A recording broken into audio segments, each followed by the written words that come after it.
Same for you, thank you, for all of you.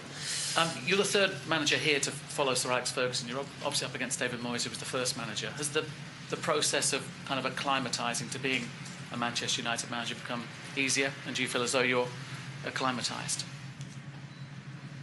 For me, it was easy. Difficult job, but easy to feel at home. Easy to feel good in the club.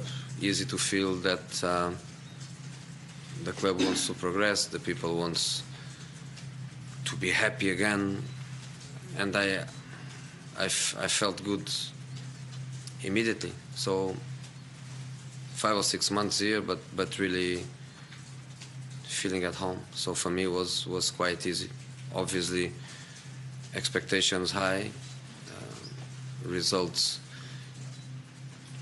up and down, and we are in a position that is not the position where we want to be. But in terms of passion for my work, passion for my new club, feeling really happy here, yes.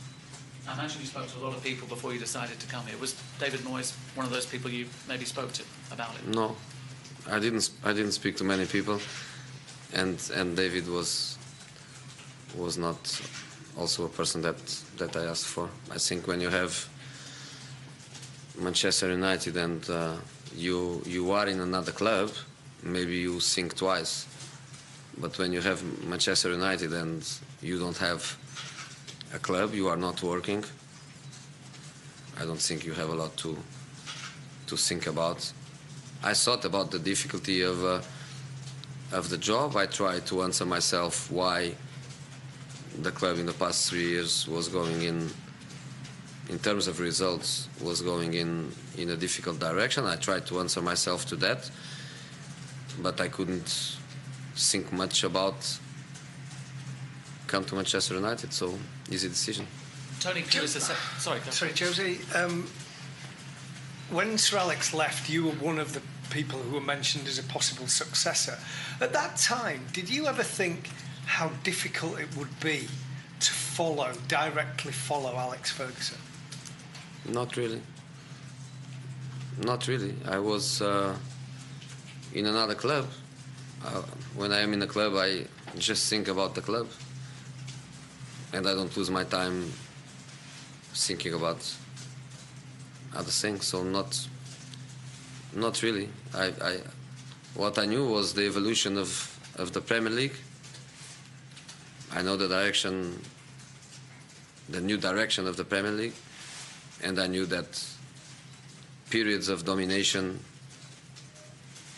belong to the past, because the Premier League was going already in an incredible direction, and it is what it is now.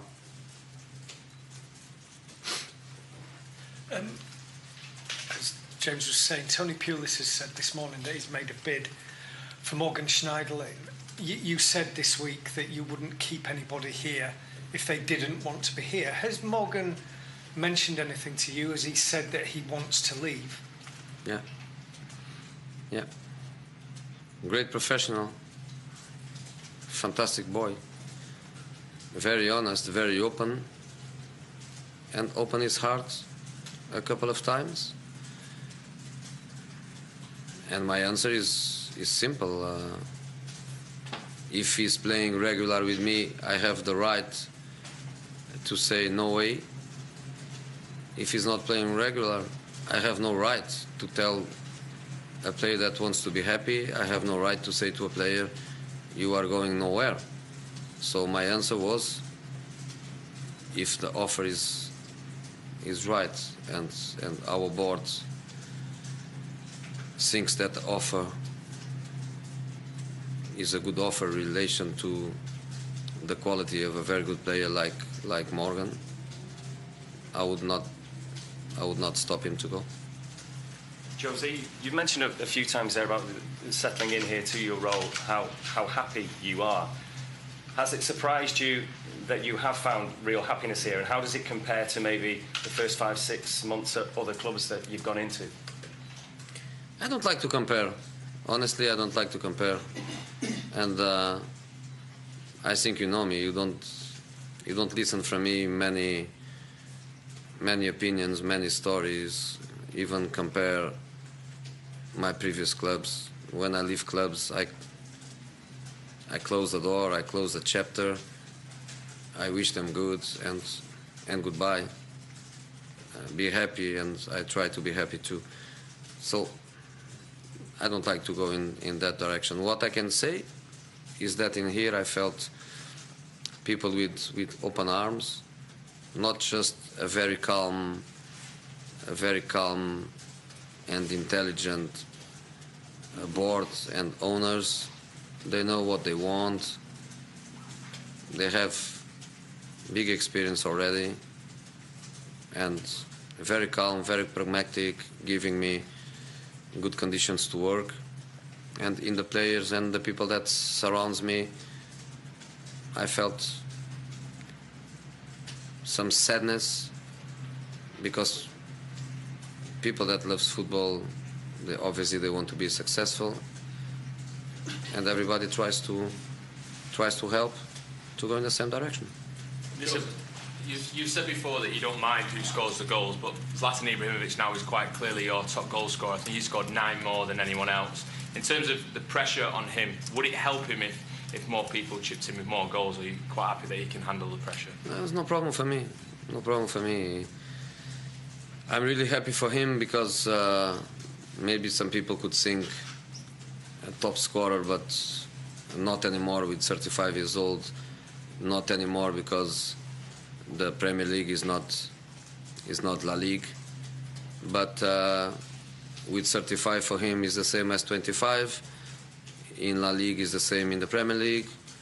He scores goals, he plays well, and I'm really happy for him, because he will end his career in a high, which is amazing. He is not ending his career in America or in China. He's ending his career in the top of the tops. So I'm really, really pleased with him. His record is good. He can improve with no penalties, which is amazing too, because normally the other guys that are top scorers around the world, they score a lot of penalties.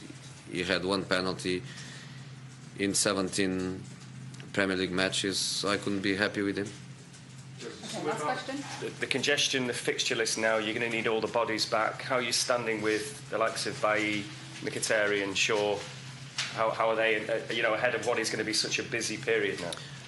Well, the busy period is for some clubs, not for everyone. Because if you analyze the fixtures, there are clubs that there is no congestion for them. It looks like the fixtures are chosen to give rest for some, and to create problems to others. But we are used to it, because we are in the Europa League, and the Europa League is the competition that creates more difficulties. We know that, Southampton knows that, Tottenham will know that later. It's very difficult, so for us it's just more of the same. And it's good for us to have everybody available.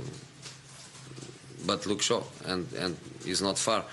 But central defender position, we have now all of them. Smalling is back, Bailly is back, Jones is fine, Rojo is fine, Blind is fine. So a position where I think it's very important to have some stability in the options. We were in a difficult position a couple of months ago, but now we are safe. And we know that Bailly is going to the African Cup in January, but for the next 3 matches, we have them.